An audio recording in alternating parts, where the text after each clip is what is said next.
Everyone, Hindi ज्ञान सागर channel में आप सभी का बहुत बहुत स्वागत है। आज की वीडियो आप लोगों के लिए बहुत ही महत्वपूर्ण वीडियो होगी साबित, और इसमें मैं प्रतियोगी परीक्षाओं में पूछे जाने वाले बहुत ही उपयोगी प्रश्नों के श्रृंखला को लेकर आई हूँ। पिछली वीडियो में मैंने आपको आदिकाल की रचनाकारों के नाम और उनकी रचनाओं के नाम बताए और उनके बारे में, रचनाओं के बारे में भी बताया, उनके विषयों के बारे में भी कि किस रचना का क्या विषय था। तो आज का वीडियो का विषय है भक्ति काल संत काव्य धारा। जैसा कि आप भी जानते हैं कि भक्ति काल को दो धाराओं में बांटा गया था, निर्गुण सगुण धारा और निर्गुण धारा। निर्गुण धारा में भी आपके दो काव्य धाराएं हैं, एक संत काव्य धारा, दूसरी सूफी काव्य धारा। तो आज हम बात कर रहे हैं संत काव्य धारा की, और इसमें जो महत्वपूर्ण कवि हैं मैंने उनके आगे टिक भी लगा दिए हैं, जो कि सबसे ज़्यादा जो परीक्षाओं में जो पूछे जाते हैं रचनाकार और उनकी रचनाओं के नाम। तो आइए देखते हैं। पहले रचनाकार हैं नामदेव और इनकी रचना का नाम है अभंग पद। दूसरे रचनाकार का नाम है कबीर। कबीर का नाम सभी ने सुना होगा और इनका तो जीवन परिचय वगैरह भी सभी जानते ही हैं, 10th क्लास से सभी लोगों ने पढ़ा ही होगा। तो इनके तो माता पिता का भी नाम पूछ लिया जाता है कि नीमा नीरू किसके माता पिता का नाम था, और कबीर से रिलेटेड काफ़ी क्वेश्चन पूछे जाते हैं। तो जो इनका जो ग्रंथ था वो एक था बीजक, और इसके 3 भाग हैं, साखी, सबद, रमैनी।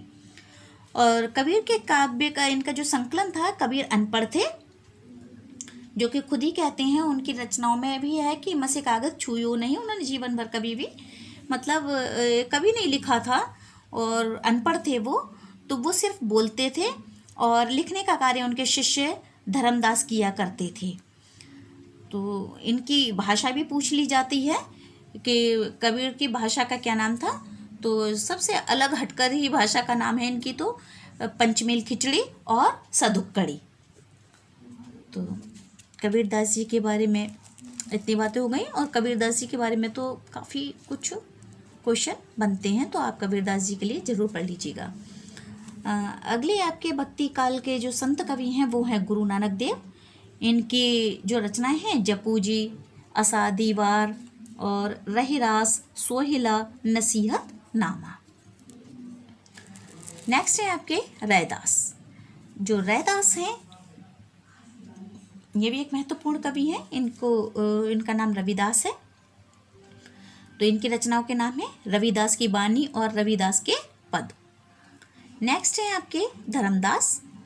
इनकी है अमर सुख निधान। नेक्स्ट है आपके स्वामी प्राणनाथ, कुलजन स्वरूप, इनकी रचना का नाम है। फिर है आपके दरिया साहब, जिनकी रचना का नाम है दरिया सागर और ज्ञान दीपक।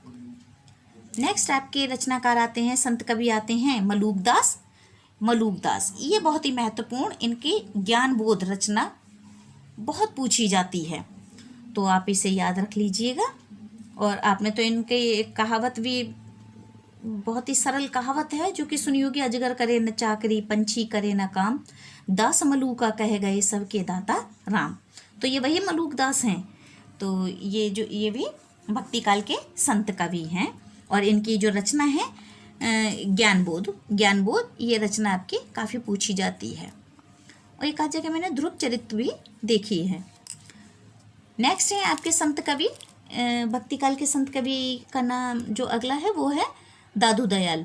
इनकी हरडेवानी, इसे जरूर पढ़ लीजिएगा, इस रचना को याद रखिएगा, दादू दयाल की हरडेवानी। ये भी बहुत महत्वपूर्ण रचना है और महत्वपूर्ण संत कवि हैं। नेक्स्ट है आपके सुंदरदास। ये भी बहुत कवि पूछे जाते हैं, और इनकी रचना का नाम, ये सबसे ज़्यादा संत कवियों में जो बहुत ज़्यादा पढ़े लिखे जो कवि माने गए हैं वो हैं सुंदरदास। अगर क्वेश्चन आता है कि संत कवियों में सबसे ज़्यादा पढ़े लिखे संत का नाम बताइए, तो वो सुंदरदास का नाम आता है। इनकी रचना है सुंदर विलास और सुंदर ग्रंथावली। इन्हें श्रृंगार रस से बहुत ज़्यादा परहेज था। नेक्स्ट है आपके जगजीवन दास। और इनकी रचना का नाम है ज्ञान प्रकाश महाप्रलय प्रथम ग्रंथ। नेक्स्ट है आपके संत कवि भक्ति काल के नारायण दास। इनकी रचना का नाम है शब्दावली, दोहावली, रवि रतन और पंचरतन। नेक्स्ट है आपके संत कवि जो हैं वो हैं कवित्री हैं दयाबाई। इनकी दयाबोध और विनय मालिका है।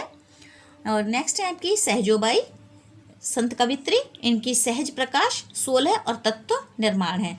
तो सहजोबाई की सहज प्रकाश आप याद रखिएगा, ये भी महत्वपूर्ण रचना है।